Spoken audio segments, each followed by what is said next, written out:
আসসালামু আলাইকুম।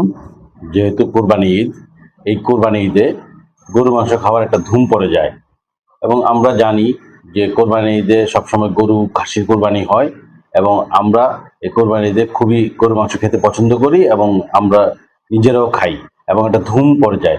আমরা খাওয়ার সাথে সাথে আমরা চাই আমাদের বাচ্চারাও যেন গরু মাংসটা গরু গোস্তটা যেন খেতে পারে।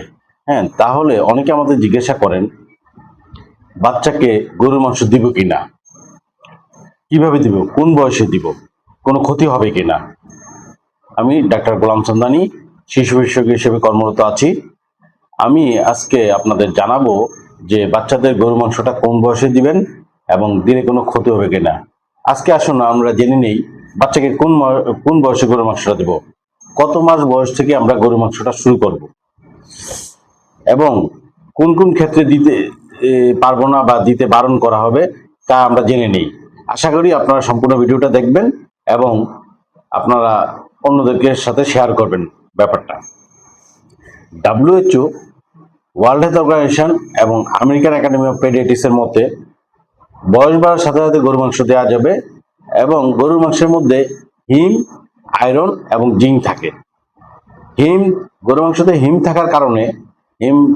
থাকার কারণে আপনার রক্ত স্বল্পতা থেকে বাচ্চাটা অনেকাংশে সেভ হয়। হ্যাঁ, এবং বাচ্চা রক্ত স্বল্পতা রোধ করে এবং বুদ্ধি বিকাশে খুব সহায়তা করে। আমরা 6 মাস বয়সে যখন থেকে আমরা সলিড খাবার খাওয়াবো তখন থেকেই আমরা গরু মাংস দিতে পারি, কিন্তু দেওয়ার জন্য সবচেয়ে ভালো হলো 7 থেকে 9 মাসে আমরা যদি শুরু করি।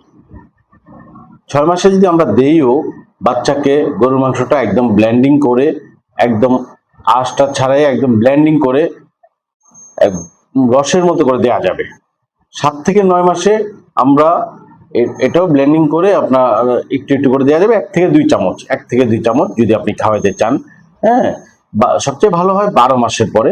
12 মাসের পরে আপনি তাকে গরু মাংসটা দিতে পারবেন, কিন্তু তখন আপনি রান্না করেই দিতে পারবেন, কিন্তু আঁশযুক্ত দিতে হবে এবং আঁশটা যেন ছিলতে পারি, একটু একটু করে যেন দিতে পারি। 1-2টা আঁশ করে দিয়ে আমরা দেখব যে সে খেতে পারে কিনা, তার হজমে কোনো সমস্যা হয় কিনা।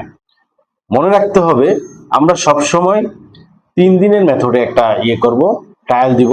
প্রথমে দিব হলো যদি সে প্রথম দিয়ে দেখবো সে খেতে পারে কিনা, তার হজম হয় কিনা।